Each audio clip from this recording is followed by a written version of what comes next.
Friends, welcome back. मैं इमरान अहमद आप सभी का अपने YouTube चैनल नई दिशा पर स्वागत करता हूं।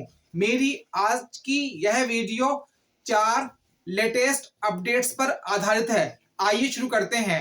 फ्रेंड्स, गणतंत्र दिवस 2026 की परेड में शामिल संस्कृति मंत्रालय की झांकी सर्वश्रेष्ठ झांकी की श्रेणी में प्रथम पुरस्कार से सम्मानित। फ्रेंड्स, गणतंत्र दिवस परेड 2026 में संस्कृति मंत्रालय की वंदे मातरम 150 वर्षों का सफर शीर्षक वाली झांकी को केंद्रीय मंत्रालयों और विभागों के मध्य सर्वश्रेष्ठ झांकी की श्रेणी में प्रथम पुरस्कार से सम्मानित किया गया है।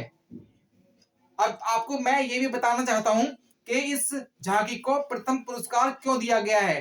तो फ्रेंड्स, प्रथम पुरस्कार विजेता झांकी ने वंदे मातरम के 150 वर्षों के सफर को सशक्त रूप से दर्शाया, जिसमें राष्ट्रीय जागरण के गीत के रूप में इसके उद्भव और स्वतंत्रता संग्राम, एकता और सभ्यगत चेतना को आकार देने में इसकी भूमिका को दिखाया गया है।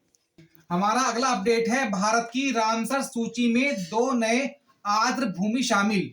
फ्रेंड्स, केंद्रीय पर्यावरण मंत्री भूपेंद्र यादव ने विश्व आर्द्र भूमि दिवस 2026 से पहले भारत की रामसर सूची में 2 नई आर्द्र भूमियों को शामिल करने की घोषणा की।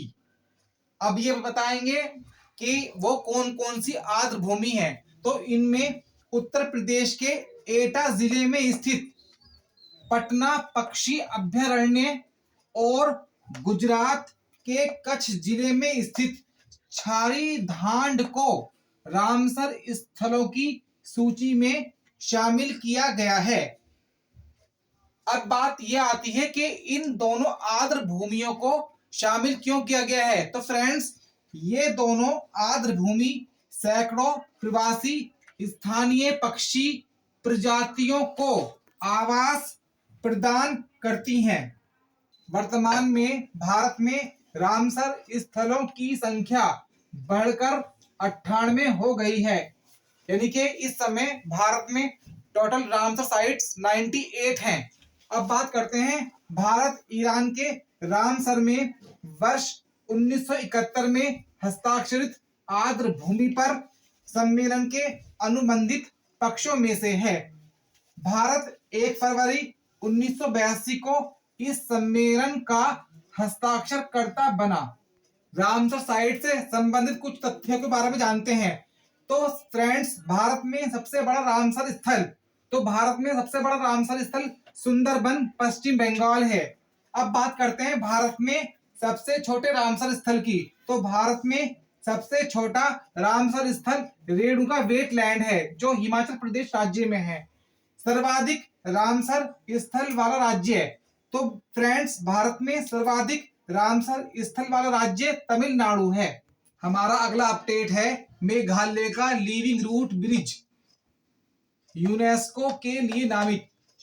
जनवरी 2026 में मेघालय का लिविंग रूट ब्रिज यूनेस्को की विश्व धरोहर सूची में शामिल होने के लिए नामित किया गया है। भारत ने इसे धरोहर सूची में शामिल करने हेतु आधिकारिक तौर पर नामांकन पत्र डोजियर यूनेस्को के निदेशक को सौंपा। यह डोजियर यूनेस्को में भारत के राजदूत एवं स्थायी प्रतिनिधि विशाल वी वर्मा द्वारा यूनेस्को विश्व धरोहर केंद्र के निदेशक लाजारे ओसोमो एलुंडो को सौंपा गया। यह लिविंग रूट ब्रिज मानव प्रकृति सामंजस्य का असाधारण उदाहरण है। हमारा अगला अपडेट है, ग्रीन एआई पर पहला अंतरराष्ट्रीय सम्मेलन। तो फ्रेंड्स,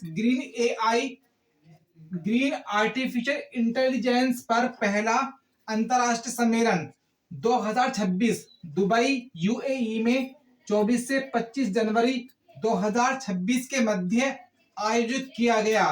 फ्रेंड्स, अगर इस सम्मेलन की थीम की बात करें तो फ्रेंड्स, इस सम्मेलन की थीम पर्यावरण स्थिरता के लिए एआई अनुप्रयोगों का उपयोग रही। अब बात करते हैं इस सम्मेलन के उद्देश्य की।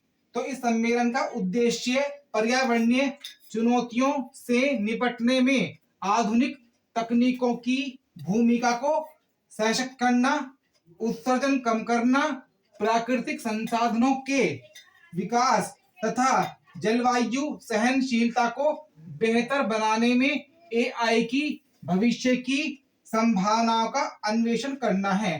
तो फ्रेंड्स, आज की वीडियो में बस इतना ही।